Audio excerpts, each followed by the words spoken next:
ఏ శుభకార్యానికైనా శుభారంభం. ప్రపంచంలోనే అత్యంత powerful hydrogen train భారతదేశంలో తయారు కాబోతుందా? దీనికి అవుననే సమాధానం చెబుతుంది కేంద్ర ప్రభుత్వం. కేంద్ర ప్రభుత్వంలో అనేక రవాణా రంగంలో తీసుకొస్తున్నటువంటి సంస్కరణలో భాగంగా హైడ్రోజన్ ట్రైన్ పైన దృష్టి పెట్టింది. ఇటీవలే మనం గమనిస్తే ప్రధానమంత్రి విశాఖలో గ్రీన్ హైడ్రోజన్ హబ్కి సంబంధించి శంకుస్థాపన కార్యక్రమాన్ని చేశారు. 1,85,000 కోట్ల రూపాయల ఇన్వెస్ట్మెంట్స్తో 3 దశల్లో ఈ ప్రాజెక్ట్ని అభివృద్ధి చేయబోతున్నారు. ఈ ప్రాజెక్ట్ రెడీ అయితే కనుక దేశానికే కాదు ప్రపంచానికి హైడ్రోజన్ హబ్గా విశాఖ మారుతుందంటూ ప్రధానమంత్రి చెప్పారు. ఇది నిజంగా అతిశయోక్తిలా అనిపించవచ్చు కానీ వాస్తవం రాబోయేటువంటి రోజుల్లో శిలాజ ఇంధనాలు ప్రధానంగా పెట్రోలు, డీజిల్ లాంటివన్నీ కూడా అంతరించిపోబోతున్నాయి. సమాజంలో ముఖ్యంగా ఎకో ఫ్రెండ్లీ సిస్టమ్స్ని డెవలప్ చేయాలంటే కనుక గ్రీన్ హైడ్రోజన్ అన్నిటికంటే అత్యుత్తమమైనటువంటి ఇంధనంగా ప్రపంచం గుర్తించింది. ప్రపంచంలో ప్రస్తుతం కేవలం 4 దేశాల్లో మాత్రమే గ్రీన్ హైడ్రోజన్ ద్వారా నడిపేటువంటి రైళ్ల వ్యవస్థలపైన అధ్యయనాలు జరిగాయి. ప్రయోగాలు సక్సెస్ఫుల్గా ముందుకు సాగుతున్నటువంటి పరిస్థితి ఉంది. ఇప్పటికే కార్లకు సంబంధించి కూడా హైడ్రోజన్ కార్లు రోడ్లపైకి వచ్చేసాయి. అంటే రాబోయేటువంటి రోజుల్లో ఎలక్ట్రిక్ కార్లు కూడా కనుమరుగయ్యేటువంటి అవకాశం ఉంది. ఎకో ఫ్రెండ్లీ రీత్యా చూస్తే కనుక ఎలక్ట్రిక్ కార్ల కంటే హైడ్రోజన్ కార్లు ఇంకా అత్యుత్తమమైనవి. ఈ నేపథ్యంలోనే భారత రైల్వే శాఖ అలానే ఐటీ శాఖ మంత్రి అశ్విని వైష్ణవ్ ఒక సంచలన ప్రకటన చేశారు. గ్రీన్ పవర్ పైన జరిగినటువంటి ప్రవాసీ భారతీయ దివస్కి సంబంధించినటువంటి సమిట్లో ఆయన ఆసక్తికరమైనటువంటి ఉపన్యాసం చేశారు.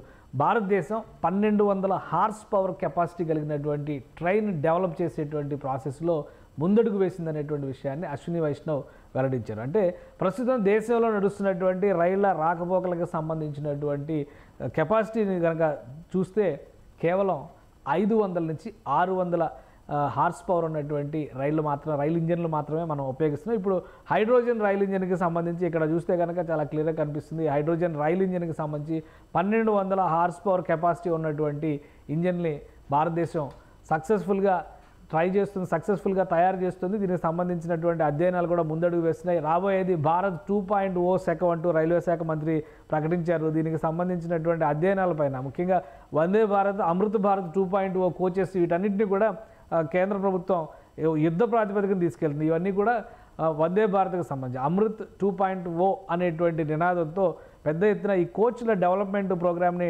తీసుకొచ్చి అలానే సెక్యూరిటీ సిస్టమ్స్ని, ఎమర్జెన్సీ టాక్ బ్యాక్ సిస్టమ్స్ని కూడా భారతదేశం కొత్తగా ఇంప్లిమెంట్ చేయబోతుంది. ఇది అమృత్ భారత్ 2.0కి సంబంధించినటువంటి ప్రచార కార్యక్రమాలని అశ్విని వైష్ణవే షేర్ చేశారు. సో ఈ అంశాలపైన ఫోకస్ పెడుతున్నటువంటి నేపథ్యంలో రాబోయేటువంటి రోజుల్లో గ్రీన్ హైడ్రోజన్ శక్తి సామర్థ్యాలను గుర్తించినటువంటి భారతదేశం కమింగ్ సూన్ అంటూ ఇక్కడ వందే భారత్కు సంబంధించినటువంటి వీడియోను కూడా ఆయన షేర్ చేశారు.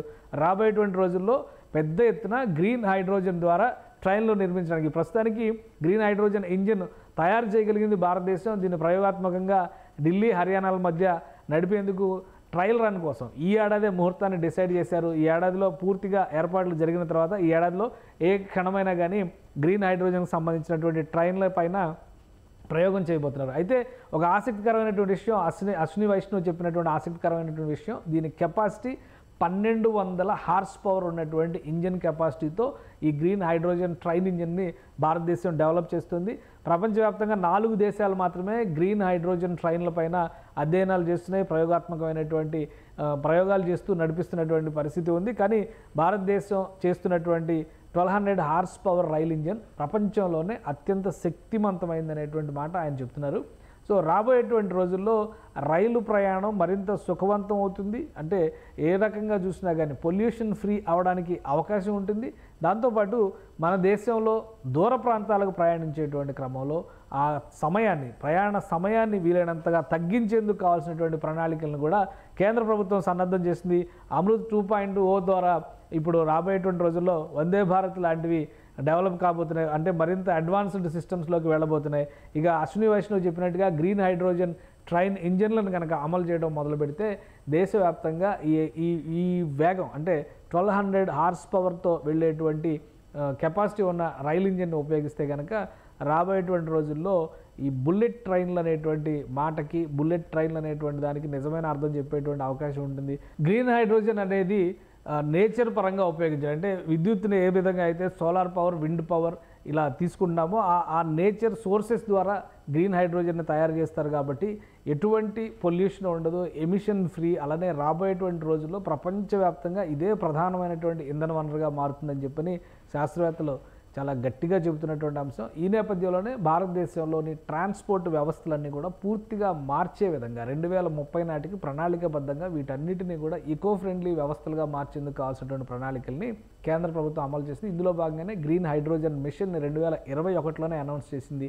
ఇప్పుడు గ్రీన్ హైడ్రోజన్ ట్రైన్స్ ప్రపంచంలోనే అత్యంత వేగవంతమైన ట్రైన్స్ కనుక భారతదేశంలో అందుబాటులోకి వస్తే సువిశాలమైనటువంటి భారతదేశంలో చాలా వరకు కాలుష్యాన్ని నివారించేటువంటి అవకాశం ఉంటుంది. అలానే ఖర్చు పరంగా కూడా ఇది హైడ్రో పవర్ కంటే అలానే థర్మల్ పవర్ కంటే కూడా ఇది తక్కువ అవుతుందనేటువంటి అంచనాలు ఉన్నాయి. సో రాబోయేటువంటి రోజుల్లో గ్రీన్ హైడ్రోజన్ ప్రాజెక్టులు మరింత విస్తారం అయ్యేటువంటి అవకాశం ఉంది.